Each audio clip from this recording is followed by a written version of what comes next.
ప్రజా విజయోత్సవాల్లో భాగంగా మహబూబ్ నగర్ వేదికగా రైతులపై ముఖ్యమంత్రి రేవంత్ రెడ్డి వరాల జల్లు కురిపించనున్నారు. సాంకేతిక కారణాలతో నిలిచిపోయిన రుణమాఫీ డబ్బులను నేడు విడుదల చేయనున్నట్లు సమాచారం. దాదాపు 3 లక్షల మంది రైతులకు 3,000 కోట్ల రూపాయలను 4వ విడతగా రాష్ట్ర సర్కారు అందించనుంది. రైతు పండుగ ముగింపు వేడుకల భారీ బహిరంగ సభకు ఇప్పటికే సర్వం సిద్దమైంది. ఏడాది పాలనపై విమర్శలు గుప్పిస్తున్న విపక్షాలకు సభా వేదికగా ముఖ్యమంత్రి ధీటైన సమాధానం ఇవ్వనున్నట్లు తెలుస్తోంది. మహబూబ్ నగర్ జిల్లా భూత్పూర్లో నిర్వహిస్తున్న రైతు పండుగ ముగింపునకు సీఎం రేవంత్ రెడ్డి ఇవాళ హాజరు కానున్నారు. ఈ నేపథ్యంలోనే అమిస్తాపూర్లో నిర్వహించే బహిరంగ సభకి సర్వం సిద్దమైంది. ప్రజాపాలన విజయోత్సవాల్లో భాగంగా ఈ నెల 28 నుంచి 30వ తేదీ వరకు రైతు పండుగ వేడుకలని సర్కారు నిర్వహిస్తోంది. అత్యాధునిక సాగు పద్ధతులు, లాభసాటి పంటలు, వ్యవసాయ యాంత్రీకరణ, ఆధునిక పోకడలపై కర్షకులకు అవగాహన కల్పించేందుకు 150కి పైగా స్టాళ్లు ఏర్పాటు చేశారు. 3వ రోజు కార్యక్రమాలు కొనసాగనుండగా ఉమ్మడి జిల్లా సహా చుట్టుపక్కల జిల్లాల నుంచి రైతులను రప్పిస్తున్నారు.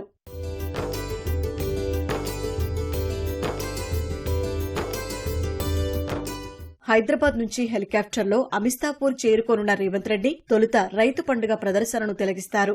అనంతరం అక్కడే ఏర్పాటు చేసిన బహిరంగ సభలో పాల్గొంటారు.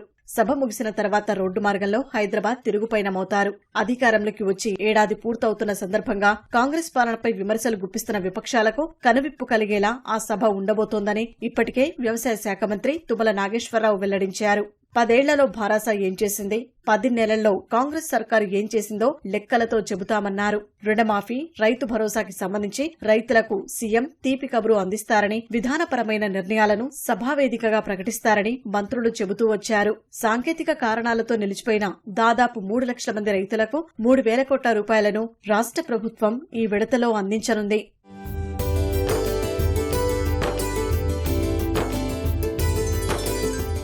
సభ విజయవంతానికి అధికార యంత్రాంగం, కాంగ్రెస్ ప్రతినిధులు కసరత్తులు ముమ్మరం చేశారు. ఉమ్మడి మహబూబ్నగర్ జిల్లా సహా సమీపంలోని రంగారెడ్డి, నల్గొండ, వికారాబాద్ సహా ఇతర జిల్లాల నుంచి అన్నదాతలను రప్పించేందుకు ఏర్పాట్లు చేస్తున్నారు. 1,00,000 మంది వస్తారని అనుకున్నా అంచనాకు మించి వచ్చేలా ఉన్నారని కాంగ్రెస్ ప్రజాప్రతినిధులు చెబుతున్నారు. ఈ రైతు పండుగ కోసం లక్షలాదిగా రైతులు తరలి వస్తూ ఉన్నారు.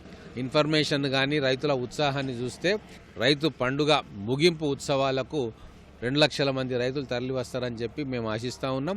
అందుకు తగ్గట్టుగానే ఏర్పాట్లు చేస్తూ ఉన్నాం.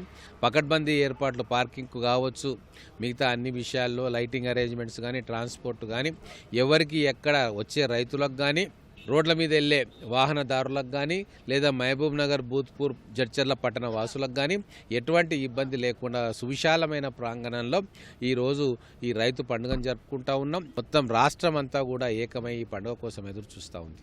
ఉమ్మడి మహబూబ్నగర్ జిల్లా నుంచి పెద్ద ఎత్తున రైతులు వస్తారు. అదేవిధంగా వివిధ జిల్లాల నుంచి కూడా పెద్ద ఎత్తున వచ్చే అవకాశం ఉంది. కాబట్టి మేము సమీకరించడం కంటే రైతులే ఈ రేపటి కోసం ఎదురు చూస్తూ ఉన్నారు. అది బయట తెలుస్తూ ఉంది. దాన్ని బట్టి అని చెప్పేసి ఈ సందర్భంగా తెలియజేస్తాను. రైతులకు సంబంధించి ముఖ్యమంత్రి గారు ముఖ్యంగా ఏదో పెండింగ్ ఉన్న రుణమాఫీ ఏదైతుందో, కొందరికి టెక్నికల్ ఇష్యూస్ వల్ల ఆ రుణమాఫీ కాలేదో ఆ రైతులకు కూడా రేపు ముఖ్యమంత్రి గారి చేతుల మీదుగా శుభవార్త చెప్పబోతా ఉన్నాం. అదే కాకుండా రైతు భరోసా విషయంలో కూడా తప్పకుండా ఒక కీలక ప్రకటన చేయబోతా ఉన్నాం. ఇవే కాకుండా ముఖ్యంగా ఈరోజు రైతులు పండించిన పంట నష్టపోతే మన వర్షాలు పడ్డప్పుడు వెంబడే 10,000 రూపాయలు రైతుల అకౌంట్లలో జమ చేసిన ఘనత కూడా ఈరోజు మా ప్రభుత్వం అనేది. దాదాపు ఇప్పటికే 52,000 కోట్ల రూపాయలు ఈ 10 నెలల కాలంలో రైతుల కోసం ఖర్చు చేసినాం. సభకు వచ్చే రైతులకు ఏ ఇబ్బంది లేకుండా అధికార యంత్రాంగం చర్యలు చేపట్టింది.